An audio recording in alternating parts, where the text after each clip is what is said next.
पारद संस्कार के फल, ऐसा करके एक हेडिंग डली हुई। उसके सामने हमने एक पॉइंट लिखा हुआ ब्लू कलर से, ठीक है, स्वेदन मर्दन से मूर्छित पारद, ठीक है, स्वेदन से और मर्दन से, स्वेदन मर्दन से मूर्छित पारद, ओके। जैसे तैसे उठा फिर उसका पतन हो गया, ठीक है, स्वेदन मर्दन से मूर्छित पारद जो है जैसे तैसे उठा, ठीक है, और फिर उसका पतन हो गया, तब जाकर बोध हुआ कि नियम ही दीपक है, ठीक है। अब हमने इसको थोड़ा ना डिटेल में ले रखा है, रीजन ये है कि इसको अगर शॉर्ट कर देते हैं तो लास्ट में इसमें थोड़ा कन्फ्यूजन होने लगता है एग्जाम के वक्त में। तो आप भी कोशिश करना कि इसको थोड़ा फुल वर्ड के साथ याद रखना, नहीं तो एक जैसे वर्डिंग आपस में क्लैश होने लगते हैं लास्ट टाइम पे जाके, ठीक है। तो जैसा भी आप करो थोड़ा क्लियर वर्ड रखना। तो स्वेदन मर्दन से एक पारद था, पारद को स्वेदन मर्दन किया तो उससे वो मूर्छित हो गया। हकीकत में भी ऐसा ही होता है कि स्वेदन मर्दन से मूर्छित हो जाता। तो स्वेदन मर्दन से बुरा हाल हो गया उसका बेचारे का, खूब उसको स्वेदित कर दिया, खूब उसको रगड़ दिया तो मूर्छित हो गया। स्वेदन मर्दन से मूर्छित पारद, जैसे तैसे उसको मूर्छा के बाद होश आया तो वो उठा, लेकिन इतना ताकत नहीं थी तो फिर गिर गया। तब उसको बोध हुआ कि अगर डिसिप्लिन में रहता तो ठीक रहता, तो नियमों को मानता, तो नियम ही असली दीपक होते हैं। स्वेदन मर्दन से मूर्छित पारद जैसे तैसे उठा फिर पतन हो गया, बोध हुआ कि नियम ही दीपक है। तो जो रेड रेड कलर से अंडरलाइन कर रखे हैं वो इसके संस्कारों के नाम हो जाएंगे। स्वेदन मर्दन, मूर्छित से मूर्छन, उठने को कहते हैं उत्थापन, पतन को पातन, ठीक है, बोध से बोधन, पर्याय तो और भी कई सारे हैं, बोधन रोधन ऐसे करके मुक्करण, लेकिन बोधन आपको याद है। नियम से नियमन और दीपक से दीपन लास्ट वाला, ये 8 हैं जो औषध कर्म में उपयोगी रहते हैं और फायदा करेंगे, ओके। अब ऊपर वाले पॉइंट पे पहुंच जाओ आप भले ही, ठीक है। स्वेदन संस्कार है, दीपन है, नियमन संस्कार है, ये दोला यंत्र में स्वेदन करके करते हैं, ठीक है। अच्छा, इसके अलावा बोधन नाम का संस्कार है वो भी किया जाता है, और इसके अलावा एक दो संस्कार और है जिनमें दोला यंत्र एज ए स्वेदन में यूज होता है, पर उनका मेन दोला यंत्र स्वेदन नहीं होता, इसलिए उनका यहाँ पे नाम नहीं है। लेकिन फिर भी ये जो संस्कार इन्होंने दे रखे हैं, कम से कम ये तो याद रखना ही। एक तो सबसे पहले नंबर का संस्कार याद रह जाएगा ना, सबसे पहले वाला नंबर 1 जिसका नाम ही स्वेदन है, उसमें दोला यंत्र से स्वेदन करते हैं, ठीक है। और लास्ट के 6, 7, 8, लास्ट के 3 है, 6, 7, 8, ठीक है, बोधन, नियमन और दीपन, उनमें भी जो है दोला यंत्र से स्वेदन करते हैं। अच्छा, फिर आ जाओ मर्दन और मूर्छन में। अब मर्दन तो समझते हो, मर्दन मतलब रगड़ना, लगे रहते हैं खरल में डाल के रगड़ते रहते हैं, रगड़ते रहते, तो वो मर्दन है। तो खरल तो उसमें यूज होता ही है, लेकिन तप्त खल अगर यूज हो, गरम होट वाला तप्त खल, तो और अच्छा है। तो ये तप्त खल वाला पॉइंट आप जो है याद रखना कि ये मर्दन संस्कार, मूर्छन संस्कार ये तप्त खल में करते हैं, ठीक है जी। फिर आप आओ उत्थापन संस्कार। उत्थापन संस्कार जो है ये किया जाता है अपने इसमें ऊर्ध्वपातन यंत्र में। फिर आप आ जाइए नेक्स्ट पे, पातन संस्कार। पातन का तो आपको पता है, ऊर्ध्वपातन, अधः पातन और तिर्यक पातन, ये सारे पातन वाले जो यंत्र है उन सब में पातन संस्कार होता है।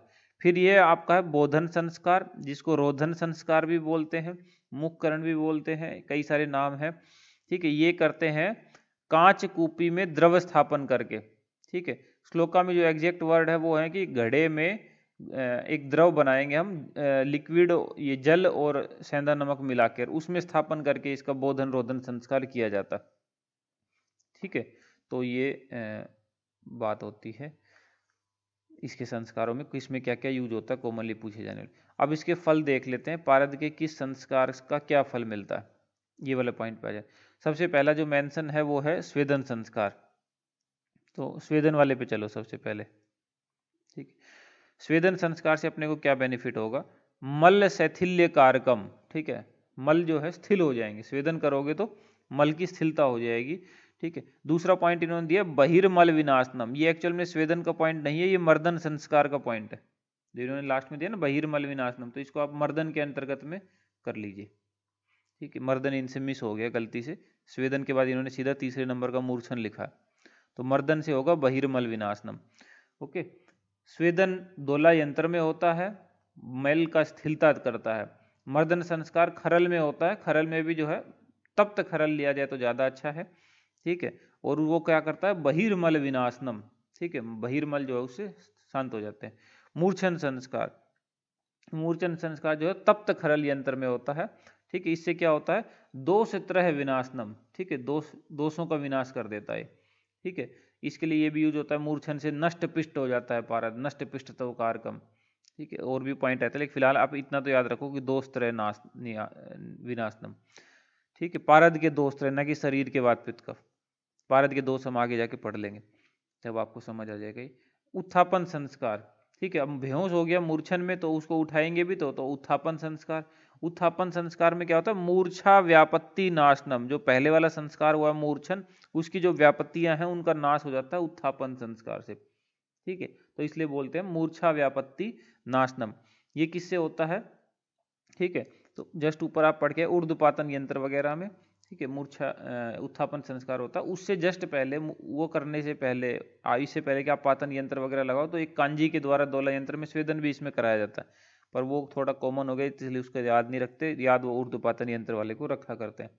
अच्छा, इससे क्या होता है कि मूर्छित पारद जो है अपने स्वरूप को दोबारा से प्राप्त कर लेता है। तो इसमें एक वर्ड और रहता है, स्वरूप आपादनम, ठीक है। उत्थापन संस्कार में एक पॉइंट और याद रखा जाता है, स्वरूप आपादनम, स्वरूप आपादनम। नेक्स्ट है पातन संस्कार, 5वें नंबर पे।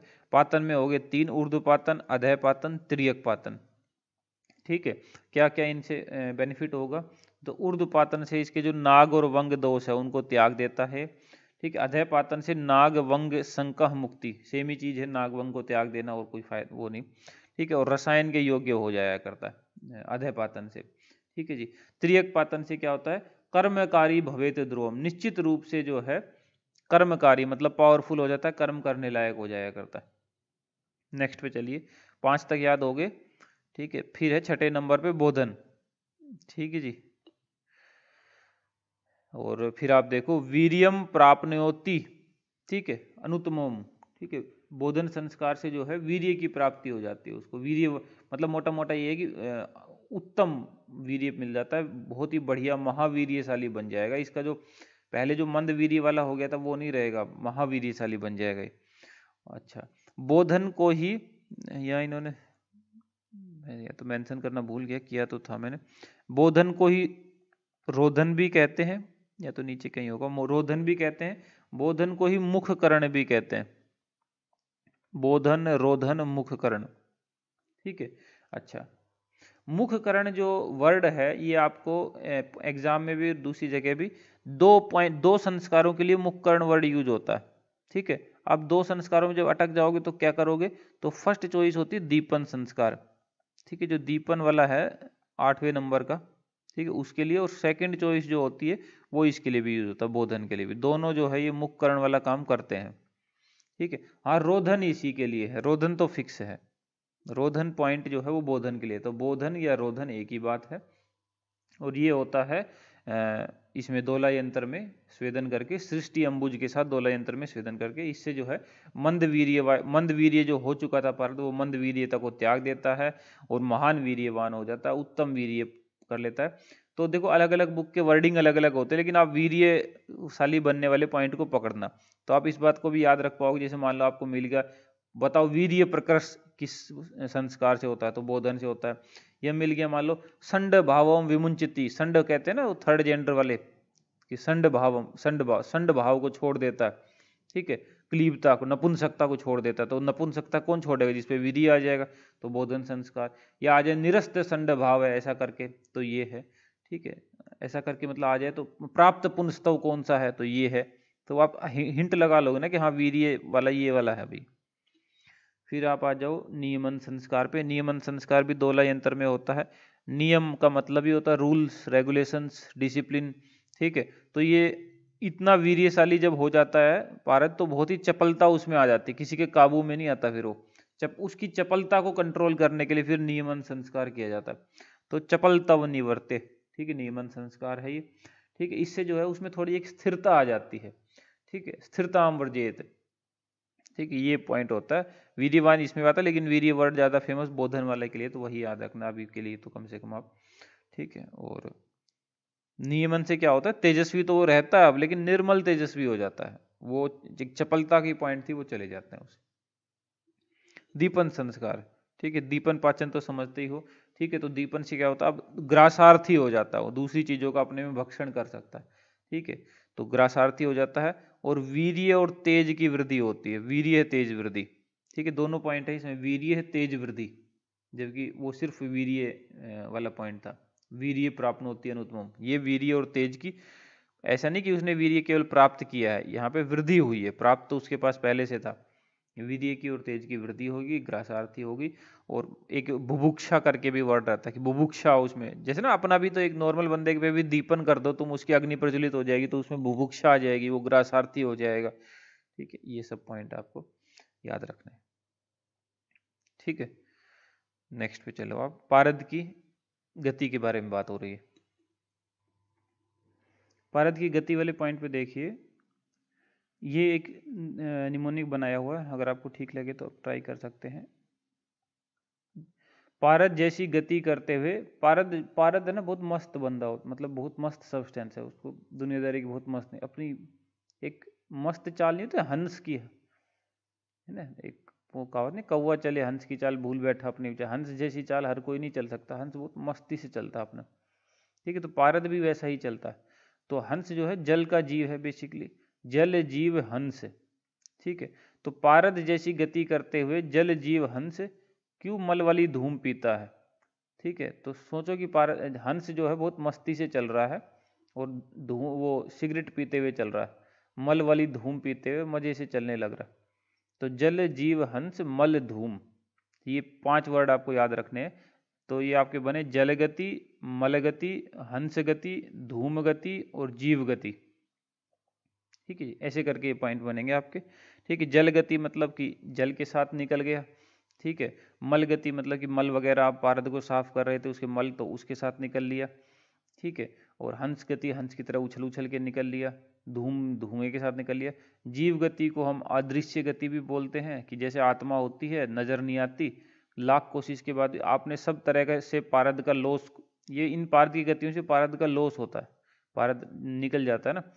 तो हम आपने जल गति, मल गति, हंस गति, धूम गति इनको खूब बचाया, फिर भी जो पारद आपने एक्चुअल लिया था वो नहीं बचता, लास्ट में कुछ ना कुछ कम हो जाता है, तो कहाँ गया वो। तो अदृश्य गति को जीव गति मान लिया गया, कि कुछ ना कुछ तो लॉस हो गई, उसको आप रोक नहीं सकते हो, तो वो जीव गति में सम्मिलित कर दिया गया। ओके। पारद के बंधन, पारद के बंधन है 25 जो है पारद के बंधन है, ठीक है। कुछ लोग 26वां एक जलू का बंध भी माना करते हैं, ठीक है। तो ये हमने मेंशन कर दिया, पारद के बंध जो है 25 है, कुछ लोग 26वां मानते हैं। तो अगर भेद पूछे जाएं तो आप क्या लगाओगे, आप लगाओगे 25। कुछ लोग मानते हैं, वो कुछ लोग मानते हैं, वही मेन ओपिनियन नहीं रहेगा ना, मेन जो लोग मानते हैं वो 25 ही मानते हैं, ठीक है। कुछ लोग जो मानते हैं 26, तो 26वां अगर पूछे कौन सा, तो 26वां जो है जलू का बंध आपका लग जाएगा। ये रसबंध आखिर होता क्या है, तो रसबंध या पारद बंध ये वो प्रक्रियाएं हैं जिसके द्वारा पारद को बांध लिया जाता है। बांध लिया जाना का क्या मतलब है, जो वो पारद पकड़ में ही नहीं आ रहा था, उसमें बहुत सारी चंचलता थी, दुर्ग्राहत्वम था, उसको ग्रहण करना बड़ा मुश्किल था, उसका नाश हो जाता है। तो ये नहीं चांचल्यम दुर्ग्राहत्वम च नश्यति, उसको बोलते हैं हम रसबंध या पारद का बंधन, उन प्रक्रियाओं को। अब जो ये पॉइंट लिखा हो ना, ये नहीं चांचल्यम दुर्ग्राहत्वम च नश्यति, ये पॉइंट बहुत कॉमनली कंफ्यूज हो जाता है आपके नियमन संस्कार के साथ, ठीक है। पढ़ो एक बार ऊपर, जस्ट ऊपर देखो लिख रहा है ना नियमन संस्कार, उसमें क्या है, चपलता निवृत्ते।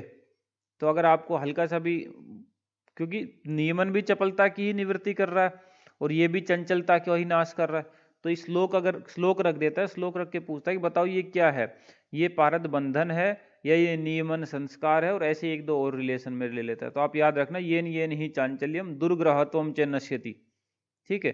दुर्ग्रहत्वम ग्रहण होने में बड़ा मुश्किल था, तो वो किसने बांधा फिर उसको, पारद बंधन वाला श्लोक है ये, वो नहीं है नियमन वाला, ये थोड़ा पॉइंट बस आप ध्यान रखना। अब इनके नाम ले लेते हैं हम और इनके यूज वगैरह ले लेते हैं। वैसे तो जनरली ये भी ट्रेंड वगैरह है कि श्लोक का की पॉइंट रख के वो पूछ लेता है कि कौन सा वाला बंद है, लेकिन आप एटलीस्ट ये करो जितना इसमें लिखा हुआ, बाकी तो हम जब आपको टेक्स्ट बुक और आपके नोट्स कराएंगे तो उसमें तो सारे हमने विद श्लोक का लिखे हैं ये चीज़ें। यहाँ पे आओ, इनके यूज फिलहाल इतना देखो आप, हठबंध और आभास बंध, ठीक है। जनरली डेफिनेशन पूछने का ट्रेंड नहीं है, ठीक है, नहीं पूछा करता है, जनरली फायदे पूछता है, ठीक है। लेकिन फिर भी मैं आपको हल्का हल्का बताते हुए चलता हूँ। हठ बंद मतलब जैसे हठ योग नहीं समझते हो, जबरदस्ती हठ करना, जैसे बच्चे होते हैं ना हठ धर्मी होते हैं बच्चे, जो जिद करते जबरदस्ती, तो पारद को जबरदस्ती बांधना वो होता है हठ योग, हठ बंद। जबरदस्ती मतलब उसका शोधन वोधन नहीं किया, ऐसे ही बांधने चल पड़े उसको, तो वो बेकार होता है, हानिकारक होता है, मृत्यु कारक होएगा या तो जटिल व्याधि कर देगा। फिर होता है एक आभास बंद। ठीक है, आभास बंद में क्या होता है कि यूं समझो कि आभास बंद कुछ ऐसा है कि आपको केवल आभासित हो रहा है कि पारदबद्ध हो गया, एक्चुअल में पारदबद्ध हुआ नहीं है। इसमें क्या होता है, जो ये धातु और वनस्पतियों की भावना वगैरह है उनके थ्रू बंधन किया जाता है इसमें आभास बंधन में। इसका भी कोई बेनिफिशियल नहीं है। ठीक है, इससे क्या होता है पारद के स्वाभाविक गुणों में जो है परिवर्तन हो जाता है। ठीक है, चंचल्य को ताकर बंद हो जाता है, लेकिन फायदा नहीं कर पाता ये भी, तो इसको भी हानिकारक में रख रखा है। तो आपको हिंट रहेगा कि एक हट बांधा, जबरदस्ती बांधा तो भी हानिकारक है, केवल आपको आभास भर हो रहा है तो भी हानिकारक है। फिर आप आ जाओ खोट, पोट, कल्क, कज्जली, निर्बीज और निर्जीव। ठीक है, ये सर्व रोग हर बंधन है, ये सारे बेनिफिशियल है, सर्व रोग हर बंधन है ये। ओके, फिर आप आ जाओ मूर्ति बंद, जल बंद, अग्निबंद, संस्कृत बंद, महाबंद, ये रसायन कर्म करने वाले हैं। ओके, द्रुति बंद। ठीक है, द्रुति बंद जो है असाध्य रोग हर हुआ करता है, द्रुति बंद असाध्य रोग हर होता है। ठीक है जी, ऐसा कहते हैं कि जो बाह्य द्रुति, अभी पीछे संस्कार हम पढ़ रहे थे तो उसमें जो बाह्य द्रुति वाला संस्कार है, ठीक है, उसके पश्चात पारद को जब भस्म कर लिया जाता है तो वो द्रुतिबद्ध कहलाता है। ठीक है, और इसको राजिका का 1/4 भी ले तो कुछ दिन में ही दुसाध्य रोगों को नष्ट कर देता है। तो मोटा मोटा है कि असाध्य रोगों को भी हर लेता है, ये पॉइंट हो गया। फिर है आपका श्रृंखला बंद। श्रृंखला बंद जो होता है देह लोह कर होता है। ठीक है, एकदम शरीर को दृढ़ कर देता है। ठीक है, देह लोह, इसके लिए श्लोका में वर्ड आता है देह लोह विधायक है, तो ये वर्डिंग थोड़े याद रखना, देह लोह कर। फिर पिष्टि बंद हो गया। पिष्टि बंद जो है दीपन पाचन करता है। एक क्षार बंद है, तो क्षार तो आपको पता ही है सूल में काम आता है, ये क्षार तो क्षार का चूर्ण भी तो सूल में देते हैं ना। ठीक है, तो क्षार बंद जो है वो दीपन पाचन, साथ में सूल घन भी है, और एक पुष्टि वर्ड भी आता है इसमें कि पुष्टि करने वाला भी हुआ करता है। ठीक है, लेकिन चलो कोई बात नहीं, अब दीपन पाचन सूल घन इतना तो याद रखो क्षार में। फिर आप आ जाओ कुछ नहीं, क्षार में यही होता है जो क्षार वाले सब्सटेंसेज हैं उनके साथ रगड़ रगड़ के मर्दन कर करके बंद, तो उसको क्षार बंद कह देते हैं। ठीक है, पिष्टि बंद वो हो गया जो आपने रगड़ मर्दन कर करके पिष्टि बना ली, एकदम मक्खन जैसी पिष्टि सी बना ली, तो उसको पिष्टि बंद कह देते हैं। ठीक है, तो वो दीपन पाचन कर रहा था, और ये दीपन पाचन और सूलगन भी है। फिर बालक बंद, कुमार बंद, तरुण बंद और वृद्ध बंद, ये 4 लेवल और है। ठीक है, इनमें इनमें सब में जो है ना अभ्रक दिया जाता है उसको। ठीक है, पारद के अंदर अभ्रक। ठीक है, तो अगर हम ले मान लो सम मात्रा में अभ्रक, तब कहलाएगा बालक बंद। ठीक है, सब में अभ्रक का जारण है, सम भार इक्वल अभ्रक का जारण अगर किया पारद में, तब वो बालक बंद कहलाता है, और वो रसायन कर्म करता है। अगर दुगना किया अभ्रक का तो कुमार बंद कहलाएगा, अभ्रक जारण। ये 3 सप्ताह में, यानी कि 7 3 जा 21, 21 दिनों के अंदर अंदर पाप रोग संघाती है, और रसायन कर्म तो करता ही है। ठीक है, मतलब अच्छे अच्छे रोगों को दूर कर सकता है।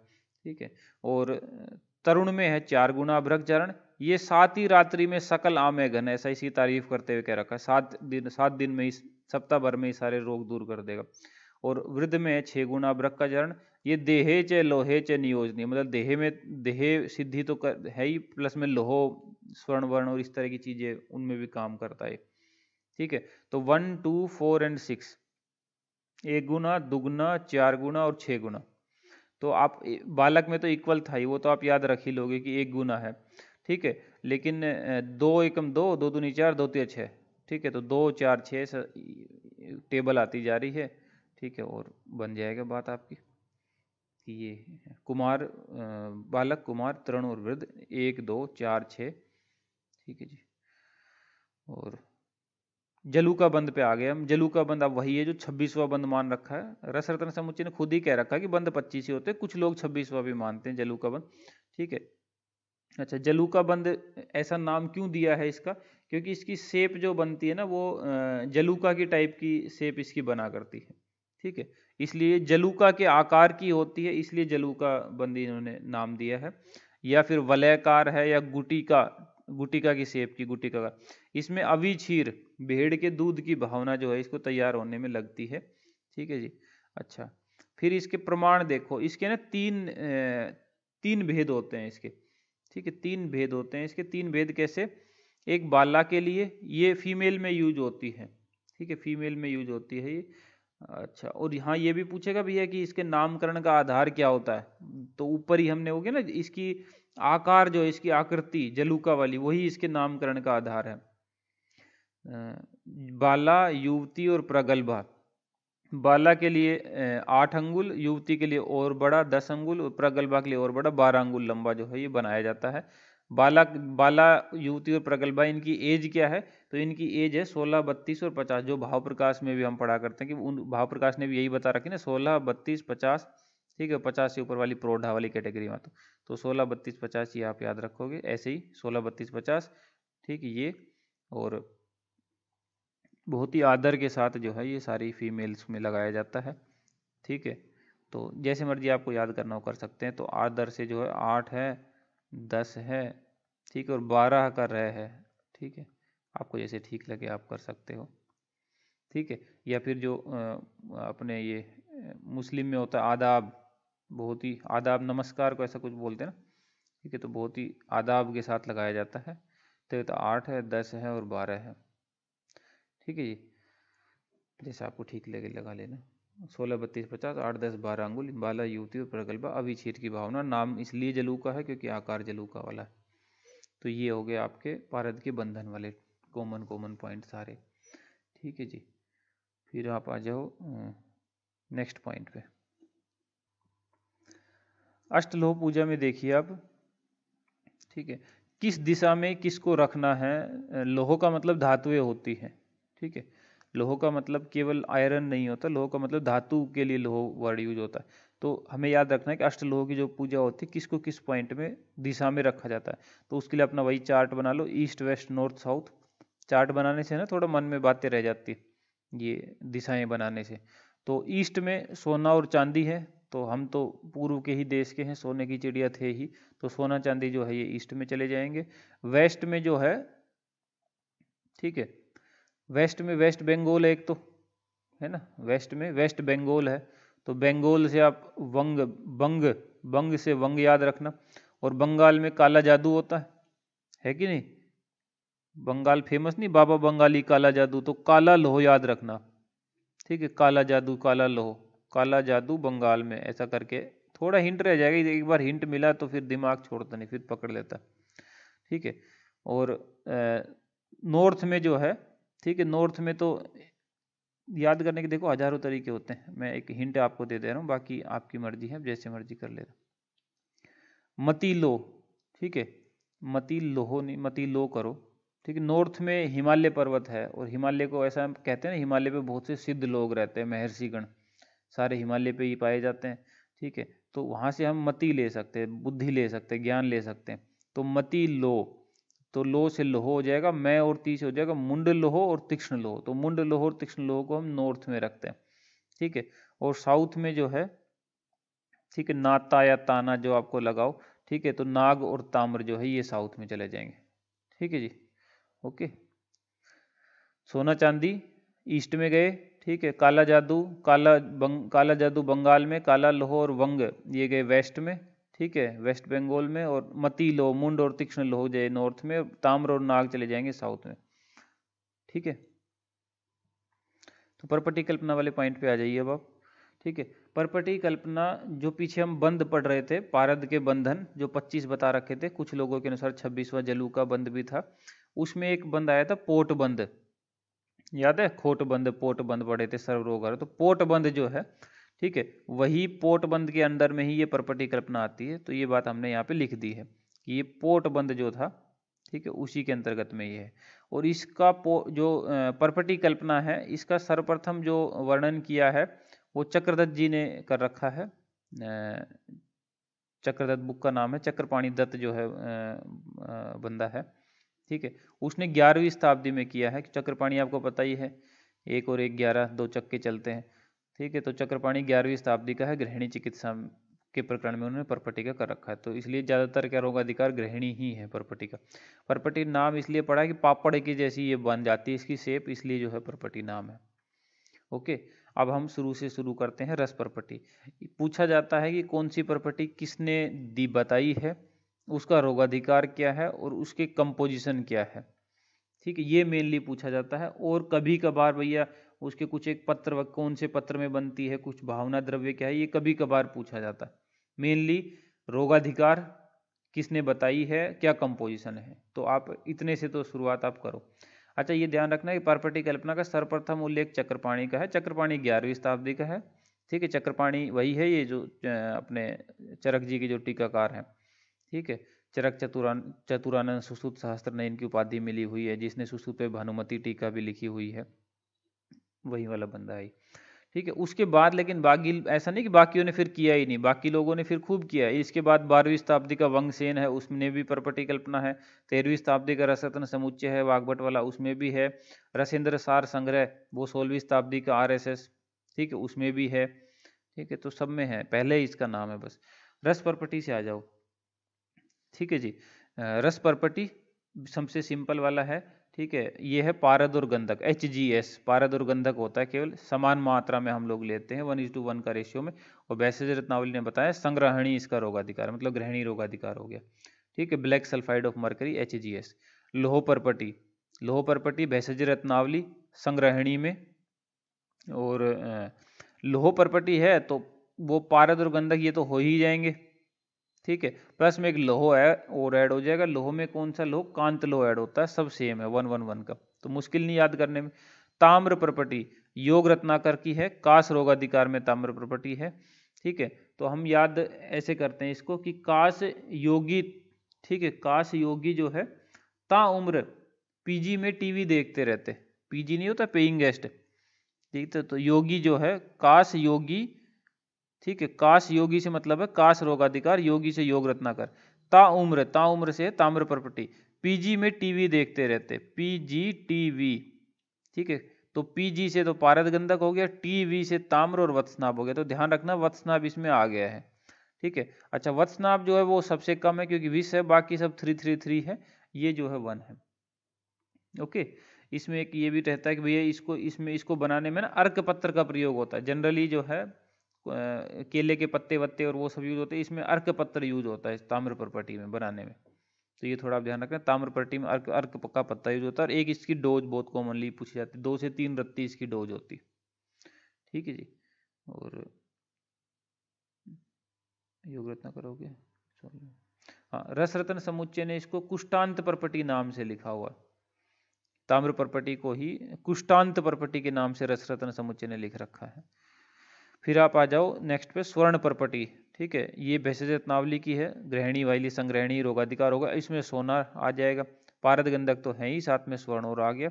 पारद गंधक 4 है, स्वर्ण जो है 1 है इसके अंदर, ये होगी स्वर्ण प्रॉपर्टी। ठीक है, और फिर आप आ जाओ पंच अमृत प्रॉपर्टी। ठीक है, ये भेषज रत्नावली गृहिणी रोगाधिकार।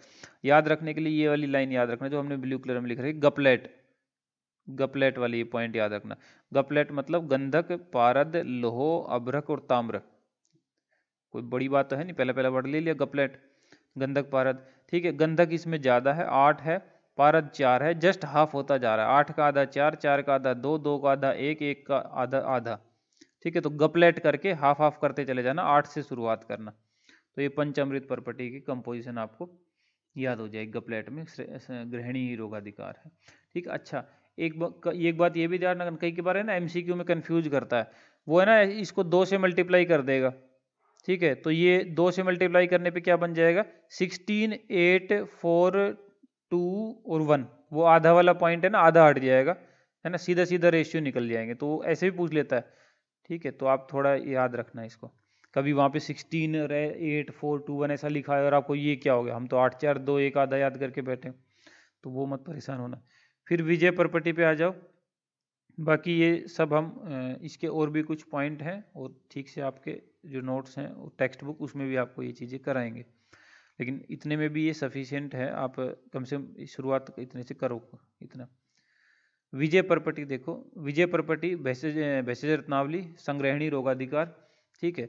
इसमें गंधक, पारद, रौप्य, स्वर्ण और ये वैक्रांत होना चाहिए था, इन्होंने वैदुर्य यहाँ पे लिखा हुआ। मैं तो वैक्रांत ही पढ़ा है अभी तक जहाँ भी पढ़ा है, ठीक है। और बुक में भी मेरे को अच्छा वैदुर्य मिला नहीं इसकी में, इन्होंने पता नहीं क्यों लिखा है। तो आप बेटर होगा कि इसको वैक्रांत ही कर लीजिए, ठीक है। क्या पढ़ रहे थे, हाँ विजय परपटी वैक्रांत, ठीक है। बिना पराक्रम के कभी कोई विजय हो पाया है क्या, ठीक है। तो बिना विक्रम, विक्रम वर्ड किसको कहते हैं, वही पराक्रमी बंदा, ठीक है। तो बिना विक्रम के, बिना पराक्रम के कोई विजय नहीं होता, तो विक्रांत तो आएगा ही इसमें, वैदुर्य वुदुर्य हटेगा। अच्छा जी, गंधक पारद है इसमें, फिर सोना चांदी है और वैक्रांत और मुक्ता है, ठीक है। तो थोड़ा सा आपको भाई पारद गंधक तो याद करना मुश्किल है ही नहीं, ठीक है। सोना चांदी और याद रखना, और एक जो है मुक्ता और वैक्रांत, ये याद रखने हैं, ठीक है। सीक्वेंस से देखो, गंधक 4 है, पारद 2 है, ठीक है। और ये चांदी जो है 1 है, सोना उसका आधा है, और लास्ट के जो ये 2 बचेंगे मुक्ता और वैक्रांत, दोनों 1/4 1/4 है। यहाँ तक सब हाफ हाफ ही हो रहा है, लेकिन गंधक ज़्यादा है। आप हमको है ना फ्लो में पारद गंधक याद रहता है, तो इसलिए पहले पारद मत लगा लेना, गंधक है इसमें भी पहले, गंधक पारद, फिर सोना चांदी हम लोग याद रखते हैं, इसमें चांदी सोना है, चांदी पहले है। तो गंधक पारद चांदी सोना, ऐसे भी विजय ऐसे नहीं मिलती, बड़ी टेढ़ी मेढ़ी चालें चलनी पड़ती है, उल्टा उल्टा चाल चलनी पड़ती है, बड़ी सातिर तरीके से आदमी चलता है तब विजय मिलती है। तो विजय में सब उल्टा है, पारद गंधक ना होकर गंधक पारद है, सोना चांदी ना होकर चांदी सोना है। तो 4 2 1.5, और फिर 1/4 1/4 वैक्रांत और मुक्ता। गगन परपटी पा जाओ, गगन जो है वो सिनोनिम होता है अभ्रक का, ठीक। अभ्रक का ही एक सिनोनिम गगन होता है। अभ्र वर्ड आपने खूब जगह सुना होता, बादल के लिए, गगन के लिए यूज होता है, ठीक, क्लाउड्स के लिए। तो गगन परपटी सिद्ध योग संग्रह की है, ठीक है जी। और संग्रहणी इसका रोगाधिकार है, इसमें जो गगन नाम है उस नाम से जो है अभ्रक आ गया, पारद गंधक तो इसके अंदर है ही, ठीक है। इसमें भी जो है गंधक ज्यादा है, ठीक है, पारद कम है, और ये अभ्रक तो 1 इसमें मिला है। बोल परपटी, ठीक है। बोल परपटी जो है आपने ओपीडी में खूब यूज किया होगा, ये बहुत दी जाती है, ठीक है। स्पेशली गायनी डिपार्टमेंट वगैरह वाले खूब इसको, रक्त प्रदर वगैरह में जहाँ जहाँ भी ब्लीडिंग का केस हो वहाँ पे बोल परपटी यूज होती है, ठीक है। ब्लीडिंग को रोकती है ये। अच्छा, हम याद रखते हैं इसको, योगी पीजी में दुगना बोलते थे। अब ज़्यादा बोलेगा, ज़्यादा बोले, इतना बोल दिया कि खून निकलने लग गया, रक्तपित्त हो गया, ब्लीडिंग हो गई उसको, ठीक है। योगी से योग रत्नाकर की है, पीजी में दुगना बोलते थे। तो पीजी तो पारद गंधक हो गया, दुगना बोलते थे मतलब जो बोल चूर्ण है वो दुगनी अमाउंट में है, ठीक है। पारद गंधक तो 1 है, और बोल चूर्ण जो है दुगना है। तो पीजी में दुगना बोलते थे इसलिए रक्तपित हो गया योगी, तो ये याद रखना। फिर आ जाओ श्वेत परपटी, श्वेत परपटी को ही क्षार परपटी भी बोलते हैं, ठीक है। श्वेत परपटी कहो या क्षार परपटी कहो, इसी को शीतल परपटी भी बोलते हैं, इसी को वज्र क्षार परपटी भी बोलते हैं। श्वेत परपटी, क्षार परपटी, शीतल परपटी, वज्र क्षार परपटी। अब ओबियसली जिस जब ये क्षार परपटी है तो इसमें क्षार होगा, ठीक है। तो देखो इसके अंदर सूर्य क्षार, कलमी सोरा ये डला हुआ है, सफ्टिका डला हुआ है, ठीक है, नौसादर डला हुआ है, ठीक है। इनके कंटेंट देखो 16:2:1, ठीक है। अच्छा, सफ्टिका के लिए जो पर्याय है वो शुभ्रा भी एक पर्याय होता है, सफ्टिका का एक पर्याय होता है शुभ्रा, तो कभी सफ्टिका का लिख लेना है, सफ्टिका का एक पर्याय शुभ्रा भी होता है। तो कभी अगर शुभ्रा वर्ड आ जाए और फिर आप समझ ना पाओगे अब ये क्या आ गया, ठीक है। बाकी हम पर्याय तो नीचे याद करेंगे ही जाके। अच्छा, सफ्टिका, ठीक है। इसमें ना जैसे इन्होंने 16:2:1 किया हुआ है, ठीक है। तो ये ऐसे भी पूछ लेता है, ठीक है, कभी कभी मतलब रिवर्स में करके कि बताओ कि नवसादर सूर्य क्षार के मुकाबले कितना होता है, 1/16, 1/8 या 1 ऐसा करके। तो फिर आपको हिसाब लगाना पड़ेगा, ये 16 है तो ये एक ही है, तो ये 1/16 है। इसको 16 से डिवाइड कर दो तो रेशियो निकलेगा 1, 1/8 और 1/16 ऐसे करके। तो यूं भी बातें हो जाए करती थोड़े। आप मेन रेशियो याद रखना 16:1, और फिर जिसका जिससे पूछा जाए उस हिसाब से निकाल सकते हो, ठीक है। ओके, थोड़ा मतलब अलर्ट से रहना, ये नहीं कि मतलब एकदम अलग सी लाइन आपने, आप इतना ही विश्वास रखो कि आपने याद कर लिया है तो आपके वाले ही रेशियो से निकलेंगे आंसर। बस थोड़ा वो कभी कभी इधर उधर कर देते हैं, तो आपको थोड़ा मैथमेटिक्स लगाना और कुछ नहीं। सप्तमृत परपटी पे पहुंच गए। ऊपर पंचमृत परपटी पढ़ के आए ही हैं हम, है कि नहीं। पंचमृत परपटी गपलेट थी, तो वो गपलेट यहाँ भी लगाओ, गैप है गंधक पारद LAT लोह अभ्रक ताम्र, ठीक है। तो साथ में नाग और वंग और जोड़ दो, तो गपलेट जो पंचमृत था उसी में नाग और वंग जोड़ दोगे, ठीक है, तो बन जाएगी सप्तमृत परपटी, ठीक है जी। और वही सब रोगाधिकार हो जाएंगे इसके भी। फिर आप आओ, बस ये परपटी कल्पना में इतने ही इन्होंने दिया हुआ, ठीक है। हालांकि एक दो क्वेश्चन और बनते हैं, मैं आपको नोट्स वोट्स में तो हम आपके में कराएंगे, इन्होंने मेंशन नहीं किए, ठीक है। एक अष्टमृत परपटी भी होती है, सूल में काम आती है जो, ठीक है जी। और एक क्या नाम है मुझे याद, भैरवनाथ पंचमृत परपटी भी अलग से, फिलहाल तो अब खैर ये याद रखो। हाँ, एक परपट, एक ये पूछता है कि बताओ किस में वत्सनाभ है, ठीक है, किस वाली परपटी के अंदर वत्सनाभ है। तो वत्सनाभ जो है एक तो ताम्र परपटी में है, ठीक है। यहाँ पे जो इन्होंने बताया था, काश योगी ताउम्र PG में टीवी देखते रहे, तो PG टीवी, पारद गंधक ताम्र और V वत्सनाभ, तो वत्सनाभ ताम्र परपटी में था। एक दो परपटी के नाम इन्होंने मेंशन नहीं किए, एक सर्वेश्वर परपटी और एक प्राणदा परपटी, उनमें भी जो है ताम्र होता है, यहाँ इन्होंने मेंशन नहीं किया हुआ, ठीक है। तो वो आप ध्यान रखना, उनकी कंपोजिशन वगैरह हम आपको नोट्स में करा देंगे। फिलहाल आप इतना तो रखो कि उसमें भी वत्सनाभ होता है, किसमें, एक तो ताम्र परपटी, एक सर्वेश्वर परपटी, एक प्राणदा परपटी। अच्छा जी, फिर आप याद रखना एक बड़ा फेमस है यही श्वेत परपटी वाला।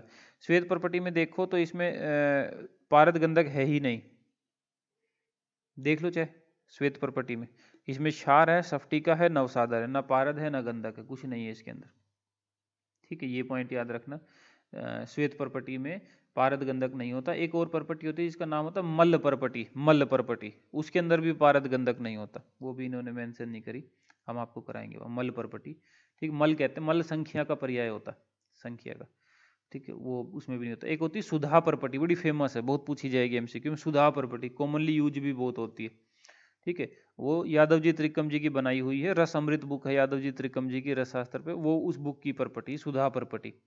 सुधा परपटी, सुधा का मतलब होता है चूना, ठीक है, चूना, तो उसमें सुधा होता है और गंधक होता है, पारद नहीं होता उसके अंदर। तो वो एग्जाम में पूछता है रस रहित लेकिन गंधक युक्त कौन सी परपटी है, रस तो नहीं है लेकिन गंधक है, तो रस रहित और गंधक युक्त परपटी जो है वो है आपकी सुधा परपटी। तो पूछता है कि रस रहित लेकिन गंधक युक्त, मतलब रस मतलब पारद, पारद तो रहित है नहीं लेकिन गंधक है, तो वो सुधा परपटी है। यादव जी त्रिकम जी रसामृत वाली, सुधा माने चूना होता, उसमें चूना प्लस गंधक होता, और दोनों ही नहीं होते पारद गंधक, वो आप श्वेत परपटी मल परपटी याद रखना।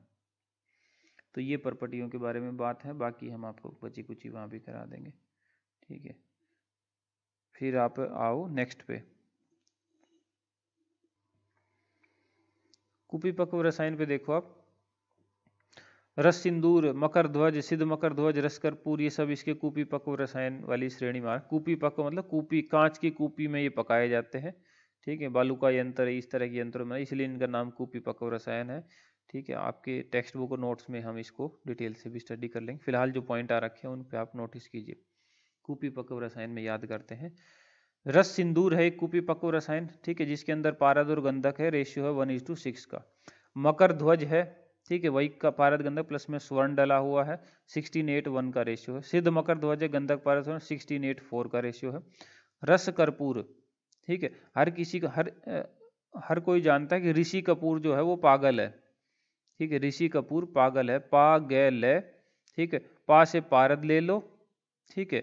गा से जो है गंधक अम्ल, गंधक अम्ल मतलब सल्फ्यूरिक एसिड, ठीक है। और लय से लवण, लवण में कौन सा लवण, सैंधव लवण, ठीक है, ये आप ले लो। तो ऋषि कपूर तो पागल है, और क्या क्यों पागल है, वो 1, 1.5, 1 करता है, हर कोई तो 1, 2, 3 करता है, वो 1, 1.5, 1 करता है। तो पारद 1 है, गंधक अम्ल 1.5 है, और लवण भी जो है 1 का रेशियो है, ठीक है।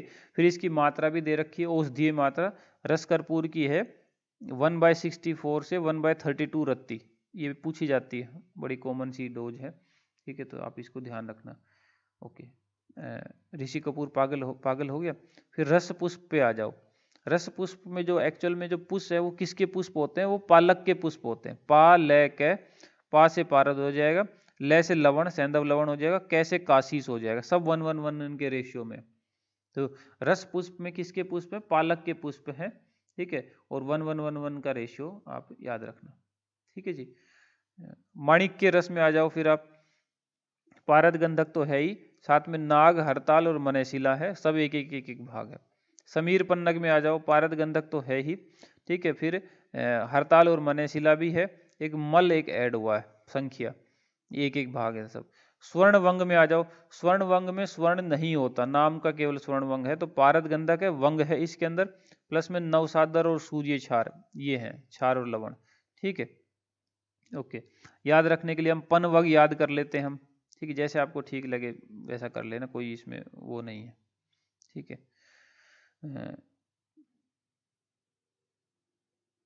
दिक्कत वाली बात नहीं, ठीक है। स्वर्ण वंग में तो ये बनता है आपका पारद,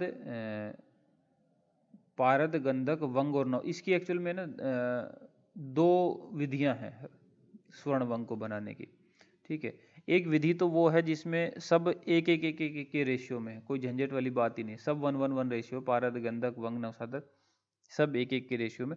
दूसरी वाली जो विधि है उसमें दिक्कत आती है, उसमें ये रेशियो है इसके 6, 6, 12 और 8 वाला, ठीक है। पारद का, नवसादर का, वंग का और गंधक का, पारद, नवसादर, वंग और गंधक, ठीक है। पारद, नवसादर, वंग और गंधक, ये इसमें पूछता है वो क्वेश्चन कि बताओ मरकरी कितना होता है, मरकरी वंग का कितना हिस्सा, ऐसे भी पूछ लेता है एक का दूसरे में। जैसे पूछा उसने क्वेश्चन कि बताओ स्वर्ण वंग की निर्माण में जो पारद है वो वंग का कितना हिस्सा होता है। तो पारद मान लो यहाँ पे हमने 6 लिया है, वंग है 12, तो ये पारद जो है वंग का कितना हो गया, 1/2 ऑफ वंग हो गया, ठीक है। तो ये आप याद रखना। तो वो आंसर यहाँ से निकलता है, इससे नहीं निकल रहा, इसमें जिसने 1:1:1 दे दिया है ना, ठीक है, इससे नहीं वो आंसर निकलता। वो पन वग 6, 6, 12, 8 जो सेकंड मेथड है स्वर्ण वंग की प्रिपरेशन का, उससे निकलता है वो आंसर, ठीक है। अच्छा, अगर हम इसमें स्वर्ण वंग में स्वर्ण जैसा कलर देना चाहते हैं, ठीक है, स्वर्ण वंग में स्वर्ण जैसा कलर देना चाहते हैं, तब जो है इसमें ये सूर्य क्षार मिला दिया जाता है, जो लास्ट में इन्होंने मिला रखा सूर्य क्षार, इससे जो है इसका कलर जो है वो स्वर्ण जैसा हो जाता है, ठीक है। और वैसे इसमें कोई स्वर्ण नहीं होता, ये याद रखना। फिर ये मुग्ध रस वाली बात आई है, मुग्ध रस जो है रस तरंगणी ने बताया हुआ है, पारद और खटीका, ठीक है, 1:2 के रेशियो में इसमें पाए जाते हैं। विशेष रूप से जो है ये बालक में यूज होता है, तो हम ऐसे याद नहीं रखा करते कि रस की तरंगे बालक को देखकर मुग्ध हो गई थी, तो रस की तरंगे, रस तरंगणी ने बताया बालक को देखकर मुग्ध हो गई थी, ठीक है। तो बालक से मतलब बालक के रोगों में विशेष रूप से पाया जाता है, और मुग्ध रस है, और इसमें खड़िया मिट्टी होती है, बच्चों को खड़िया मिट्टी और ये खाना भी पसंद रहता है ना, खाते रहते हैं कुछ, तो पारद खड़िया मिट्टी 1:2 का रेशियो था इसमें।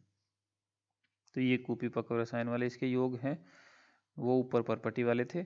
नीचे अब देखो परपटी के कुछ रोगाधिकार दिए हुए हैं, अलबत्ता हमने वहीं साथ के साथ याद कर लिया है, लेकिन फिर भी एक बार यहाँ पे देख लेते हैं थोड़ा। ऐसा भी पूछ लेता है कि ये ऊपर वाले की बात बता रहा हूँ कि बताओ कौन सा ऐसा वो है योग जिसके अंदर आर्सेनिक, 3 तरह के आर्सेनिक हम याद नहीं करते हैं, yellow arsenic, red arsenic, white arsenic, तो तीनों आर्सेनिक के योग किस में पाए जाते हैं। तो ये समीर पन्नग जो है इसके अंदर तीनों आर्सेनिक के योग है। ये देखो पारद गंधक तो हो ही गया, अब जो तीन है ना, मल्ल, हरताल और मनेशिला, ये तीनों आर्सेनिक के योग हैं। मल कहते हैं संख्या को, मल्ल, संख्या, गोरी पाषाण, ये सिनोनिम है तीनों, ठीक है। और गोरी तो सफ़ेद होती है, तो वाइट आर्सेनिक गोरी होता है। मैं आपको जब ये याद कराऊंगा नीचे इसमें भी है इंग्लिश नेम वगैरह क्या है, तो वो वहाँ ये सब चीज़ें याद करेंगे, कोई दिक्कत नहीं आएगी याद करने में। मल्ल होता है वाइट आर्सेनिक AS2O3।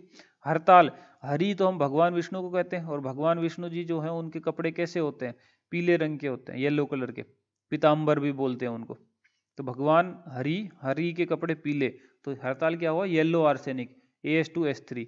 और मन जो है, ठीक है, मन तो अपने ही लाल पे लगा रहता है हमेशा, तो ये रेड आर्सेनिक होता है, ठीक है। ये होता है AS2S2। मन के आपको याद है अणुत्वम अथ एकत्वम दो उगुणों मनसो स्मृत, तो उसे हम याद रखते हैं AS2S2, 2 आया है वो मन का है, जबकि AS2S3 आया वो हरताल का। थोड़ा हिंट लेना पड़ता, नहीं तो एग्जाम में फिर AS2S2 और AS2S3 और AS2O3 सब एक जैसे नजर आने लगते हैं, ठीक है। ये करेंगे हम। तो आप ये याद पूछेगा अगर तीनों आर्सेनिक के योग किस में है तो ये समीर पन्नग में है, तो पारद गंधक प्लस में तीनों आर्सेनिक वाले योग वो समीर पन्नग बनता। और इसमें माणिक्य में नागमणि, ठीक है, हरताल मने चला लेकिन साथ में नाग आ जाएगा। और स्वर्ण वंग में जो है पनवग करके आप याद रख ही लेंगे, पारद नवसादर वंग और गंधक, पारद गंधक नवसादर वंग आए हुए। अगर सोना जैसा कलरिंग डालनी हो तो सूर्य छार और मिला देते हैं उसमें। और रस की तरंगे बालक को देखकर मुग्ध हो गई थी, बालक खड़िया मिट्टी खा रहा था तो खटिका डाल दोगे। ये याद करने में कोई दिक्कत नहीं है। सच आप बड़ा मानोगे तो बड़ा होता है, बड़ा नहीं मानोगे तो उतनी कोई दिक्कत नहीं आती।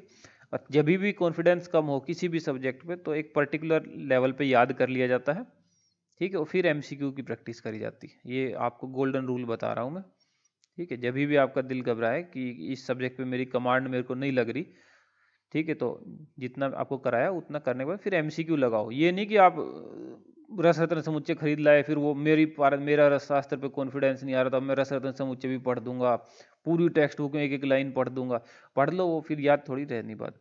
एक बेसिक लेवल का याद करो, उसके बाद क्वेश्चन लगाए जाते हैं। तो ये बायोलॉजी की तरह है, आयुर्वेद तो पूरा रट्टा ये सब चीज़ें हैं, तो क्वेश्चन आप लगाते रहोगे, बार बार माइंड में वो क्वेश्चन लगाने के लिए रिकॉल करना पड़ता है, तो बार बार रिकॉल होगा, बार बार वो याद होंगी चीज़ें। और कुछ नया कोई मान लो पॉइंट हमसे छूट रखा है तो वो भी हमें मिल जाएगा, क्योंकि क्वेश्चंस में तो इंपॉर्टेंट चीज़ें डालते हैं, तो वो भी याद हो जाएगी। तो इस तरह ही कॉन्फिडेंस हासिल होता है फिर, ठीक है।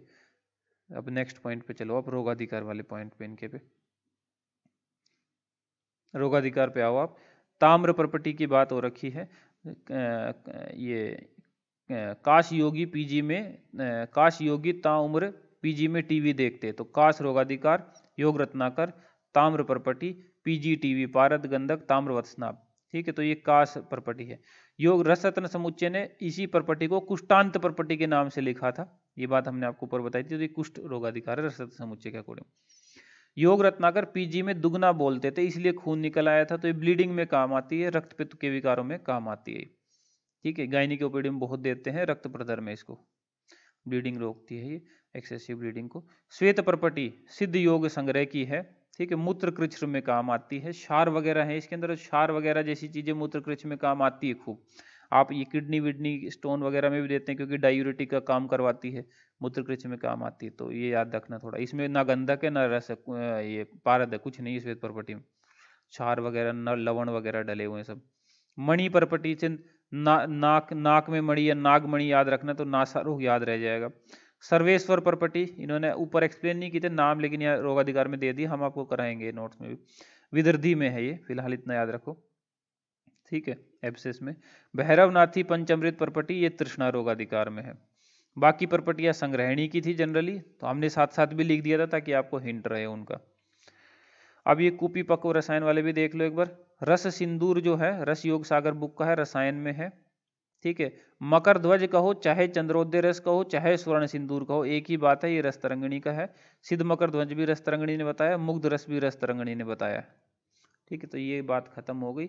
ज्यादातर इनके है ना, मतलब अब इनके क्या बताएं हम, मतलब इनके कोई फिक्स से यूज नहीं है, थोड़े रसायन टाइप के हैं, मल्टीपल सी चीजों में काम आते हैं ये, ठीक है। ऐसा ही आप थोड़ा हिंट रखना है इनका। और बस रस जैसे मान लो रस कर्पूर है, उसका भी कोई फिक्स नहीं है, वो अतिसार प्रवाही का फिर रंग विरंग में भी यूज होता है, कृमिनाशक भी होता है, इस तरह की कई प्रॉपर्टी है उनकी, ठीक है। और नेक्स्ट पे चलो, गंधक जारणा वाली बात आ रखी, तो गंधक जारणा का पॉइंट हम ले लेते हैं नेक्स्ट। गंधक जारणा वाला पॉइंट देखो, ठीक है। एक जारणा का क्रम भी इन्होंने दे रखा है कि पारद में पहले गंधक जारण होता है, देन अभ्रक, देन माक्षिक, देन स्वर्ण, देन नाग, देन वंग, देन रत्न, एक सीक्वेंस दे रखा है। गंधक तो आपको याद ही, जहाँ पारद गंधक का तो रिलेशनशिप है ही, तो पारद में पहले गंधक, देन अभ्रक, माक्षिक, स्वर्ण, नाग, वंग, लास्ट में रत्न है, ठीक है। ये पॉइंट में अब नीचे वाले जो पॉइंट लिखे हुए इन्होंने वो देखो कि अगर हम समगुण गंधक जारण करें, दुगुना करें, 3 गुना करें, 4 गुना करें, 5 गुना करें और 6 गुना करें, तो क्या क्या अपने को मिलेगा। तो ये याद रखने के लिए ये इन्होंने जो पॉइंट यहाँ पे लिए हुए हैं ये आयुर्वेद प्रकाश बुक के हैं, ठीक है। एक और पॉइंट भी होता है ये इन्होंने लिया नहीं यहाँ पे, तो हम भी आपको वहाँ करा देंगे टेक्स्ट बुक में ही फिर, ठीक है। आयुर्वेद प्रकाश का देखो पहले, आप इतना याद करो, ठीक है, ये पॉइंट हमने लिखा हुआ है यहाँ पे एक, ठीक है, इसको याद करो। 100 कुष्ठों की जड़ में वली का क्षय संपूर्ण रूप से होता है। ठीक है, आप सोचो, कुष्ठ अपने आप में देखो, लेप्रोसी में याद करने के एंगल से बता रहा हूँ, कुष्ठ मतलब आयुर्वेद में स्किन डिसऑर्डर होते हैं। ठीक है, लेकिन हम कुष्ठ अभी मॉडर्न में लेप्रोसी ऐसे याद रखते हैं। एक ही को ठीक करना बड़ा मुश्किल होता है, इतनी आसानी से तो ठीक होती नहीं। भले ही इलाज है कुष्ठ का, टीबी का, लेकिन इतनी आसानी से ठीक होने वाली नहीं है ये। ठीक है, और किसी को 100 कुष्ठ हो गए हो। ठीक है, लेकिन आयुर्वेद का ही ये प्रकाश है। ठीक है, आयुर्वेद का ये प्रकाश है, इतना अच्छा प्रकाश है कि 100 कुष्ठों की जड़ में भी वली का क्षय संपूर्ण रूप से कर देता है। 100 कुष्ठों की जड़ में भी वली का क्षय संपूर्ण रूप से कर देता है। ये आयुर्वेद का प्रकाश है। तो आयुर्वेद प्रकाश बुक के अकॉर्डिंग गंधक जारण के ये परिणाम है। 100 कुष्ठों की जड़ में, 100 से मतलब 100 गुना शक्ति, कुष्ठ से कुष्ठनाशक, जड़ से जड़ता नाशक। 100 कुष्ठों की जड़ में वली का क्षय, वली पली नाशक, क्षय नाशक और सर्वरोगर या संपूर्ण रोगर। ठीक है, तो ये ऐसे करके आपको याद हो जाएगा गंधक जारणा का परिणाम आयुर्वेद प्रकाश बुक के अकॉर्डिंग। मूर्छना के पॉइंट पे आओ। ठीक है, मूर्छना एक विधि है, ठीक है, जिसके अकॉर्डिंग हम कुछ ऐसे प्रक्रियाएं पारद के साथ करते हैं जिससे पारद में जो है निश्चित रूप से व्याधि घातक शक्ति उत्पन्न हो जाए। ठीक है, तो मूर्छना वो प्रक्रिया है, पॉइंट लिखा हुआ है, पारद में निश्चित रूप से व्याधि घातक गुण उत्पन्न करने वाली प्रक्रियाओं को मूर्छना कहते हैं। मतलब कुछ फिक्स नहीं है, ऐसी कोई भी प्रक्रिया जिससे पारद में निश्चित व्याधि घातक लक्षण हो उसको मूर्छना कहा जाएगा। जनरली क्या होता है, जनरली जो है पारद के साथ गंधक को अच्छी तरह रगड़ा जाता है, अच्छी तरह मर्दन करते हैं उसको। ठीक है, जब तक कि वो पूरा कजली जैसा बन जाए। ठीक है, तो वही जनरली जो है मूर्छना कहलाता है। बाकी मतलब अब इसमें आगे आप पढ़ोगे, कई सारी कल्पनाएं इसके अंदर समाविष्ट है। ठीक है, आपकी सारी जितनी भी पारद की औषधियाँ प्रिपरेशन है, चाहे वो कुपी पक हो, पोटली हो, परपटी हो, खरल वाली हो, वो सब मूर्छित पारद रसौषधियाँ ही कही जाती, क्योंकि मतलब उनमें व्याधि घातक क्षमता आ चुकी है। तो वो सब प्रोसीजर जो पारद में निश्चित व्याधि घातक गुण उत्पन्न करते हैं उनको मूर्छना कहा जाता है। मूर्छना डिफरेंट है मूर्छन संस्कार से। ठीक है, मूर्छन जो है मूर्छन संस्कार से अलग होती, वो अलग था, है ना। स्वेदन मर्दन से मूर्छित पारद जब उठा तो फिर गिर पड़ा, वो तीसरे नंबर का जो संस्कार था मूर्छन संस्कार। ठीक है, वो अलग है भैया, और ये मूर्छना अलग चीज है। अब इसमें देखो, मूर्छना में दो है। ठीक है, दो, सबसे पहले दो हिस्सों में डिवाइड है ये मूर्छना। ठीक है, कि अगर पारद को गंधक के साथ रगड़ा आपने, गंधक के साथ मर्दन करके किया, कि बिना गंधक के साथ किया। ठीक है, तो सैगंध मूर्छना, निर्गंध मूर्छना। ठीक है, क्या हुई, सैगंध मतलब कि विद गंधक, और क्या बोलते निर्गंध। ठीक है, निर्गंध मतलब निर्बदबू नहीं, निर्गंध मतलब गंधक के बिना, निर्गंध। तो सैगंध में फिर दो पार्ट हुए कि अग्नि यूज करी या नहीं करी, और ऐसे ही निर्गंध में भी दो यूज होंगे, दो पार्ट हुए, साग्नि और निरग्नि। तो पहले आप निर्गंध को पकड़ो। निर्गंध याद करना बहुत आसान है, क्योंकि ऐसी प्रिपरेशन बहुत कम है जिसमें गंधक यूज नहीं हुआ है। ठीक है, तो निर्गंध में आ जाओ। निर्गंध में साग्नि निरग्नि, निरग्नि में है मुग्ध रस। ठीक है, तो जब मुग्ध हो गया तो फिर अग्नि क्यों जलाएगा। ठीक है, तो निरग्नि में मुग्ध रस। मुग्ध रस का आपको कंपोजिशन भी याद है, पारद और खटिका भी जस्ट पीछे पड़ गया है कि मुग्ध रस की तरंगे बालक को देखकर मुग्ध हो गई थी, क्योंकि बालक खड़िया मिट्टी में खेल रहा था। तो खड़िया मिट्टी खटिका है इसके अंदर, और पारद है इसके अंदर। तो आप खुद ही देख रहे हो, आपको जब कंपोजिशन याद है तो इसके अंदर कहीं दिख रहा है गंधक, पारद है और खटिका है, गंधक है ही नहीं। तो अगर वो एग्जाम में सीधा रख भी देता, बताओ इनमें से कौन सी निर्गंध मूर्छना है, तो आपको सारी निर्गंध मूर्छनाओं की कंपोजिशन ऑलरेडी याद है, तो आप ऐसे ही पकड़ लोगे कि इसमें पारद है ही, ये गंधक है ही नहीं। जैसे कि अब ऊपर आओ, साग्नि वाली निर्गंध मूर्छना में, साग्नि में निर्गंध मूर्छना में, साग्नि निर्गंध में दो एग्जाम्पल हैं, रस कर्पूर और रस पुष्प। दोनों की कंपोजिशन आपको याद है पीछे याद कराया अभी पीछे, कि ऋषि कपूर तो पागल है, और रस पुष्प में एक्चुअल में पालक के पुष्प होते हैं। ऋषि कपूर तो पागल है, ठीक है, ऐसा करके हमने याद किया। ठीक है, तो पागल की कंपोजिशन देखो, पा, ग और ल। अब ग से भैया गंधक अम्ल है, वो गंधक ना समझ लेना उसको। ठीक है, वो गंधक अम्ल है, पारद गंधक अम्ल और लवण, और इसका फॉर्मूला होता है केमिकल HgCl2। ठीक है, HgCl2, ये इसका फॉर्मूला। HgCl2 में कहीं दिख रहा है गंधक, कहीं नहीं है। रस पुष्प जो है, ठीक है, वो पालक के पुष्प होते हैं। पारद, लवण और काशीस, उसमें भी गंधक नहीं है। Hg2Cl2 फॉर्मूला होता है। ठीक है, तो इनमें आपको तीनों के फॉर्मूला याद है, रस पुष्प, रस कर्पूर और मुग्ध रस, तीनों इसकी निर्गंध मूर्छनाएं हैं। तीनों के फॉर्मूले तक आपको याद है, तो उसमें ना भूलने वाली कोई झंझट ही नहीं, आप इजीली याद रख सकते हो। हाँ भैया ये निर्गंध है। अब आ जाओ सैगंध वाली पे। सैगंध में निरग्नि पे पकड़ो पहले। निरग्नि वाली केवल एक है कज्जली बनाना, जिसमें पारदर गंधक को रगड़े रगड़े रगड़े जाते हैं, खरल करते रहते मर्दन करते रहते, तो कजली बन जाती। तो HGS होती है Kajli, black sulphide of mercury. ठीक है, तो ये कजली जो है वो निरग्नि सैगंध मूर्छना है। बाकी सब की सब जो है विद गंधक और विद अग्नि है। रस सिंदूर, रस परपटी, मकर ध्वज, मल सिंदूर, ताल सिंदूर, समीर पनक, ये सा अग्नि और सा गंधकल मूर्छनाएं उसकी है। ठीक है जी,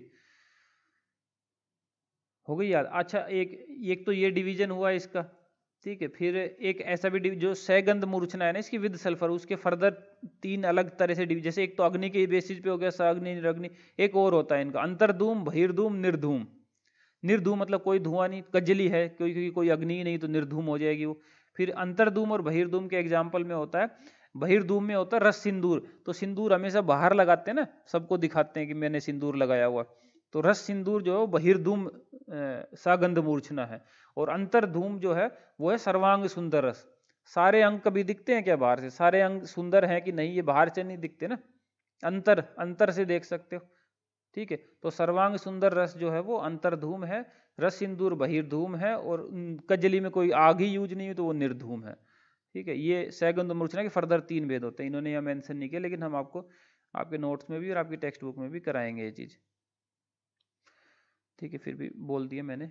अच्छा, और फिर ये जितनी भी है, इन्होंने एक पॉइंट और देना चाहिए था यहाँ पे, ये खरलीय रसायन कौन कौन से होते हैं, परपटी कौन से, कूपी पक्को कौन से। अभी पीछे जो याद करके आए आप सारे, वो कूपी पक्को वाले थे। ठीक है, पोटली रसायनों में पोटली पोटली वर्ड रखा रहता है, परपटी रसायनों में परपटी परपटी रस लगा रहता है। पोटली और परपटी को पहचानने में कभी कोई दिक्कत नहीं आती कि बताओ कौन सा पोटली है कौन सा परपटी है, क्योंकि परपटी में परपटी वर्ड लगा ही रहता है। रस परपटी, स्वर्ण परपटी, पंचामृत परपटी, अभी पीछे याद करने याद करके आए, श्वेत परपटी। पोटली में रस गर्भ पोटली, हेम गर्भ पोटली, ऐसे लगा रहता है। खरल में और कूपी पक्कों में दिक्कत आती है बस। ये दोनों के काफ़ी सारे एग्जाम्पल है और इनमें दिक्कत आती है, तो ये थोड़ा हम आपको बुक के वक्त देख लेंगे। अब आप आ जाओ यहाँ पे, भस्म, कौन सी भस्म श्रेष्ठ होती है, किस चीज के साथ जो है मारण किया जाए तो श्रेष्ठ होता है भस्मों का। लोहों का, धातुओं का मारण, धातुओं की जो भस्म बनाई जाए तो किसके साथ बनाई जाए तो श्रेष्ठ मानते हैं?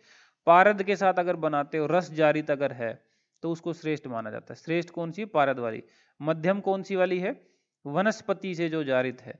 श्लोका में वर्ड होता है मूली भीर, मूली भीर मध्यम, मूल मतलब जड़ों वाली, रूट्स, तो वनस्पतियों के लिए वर्ड है वो।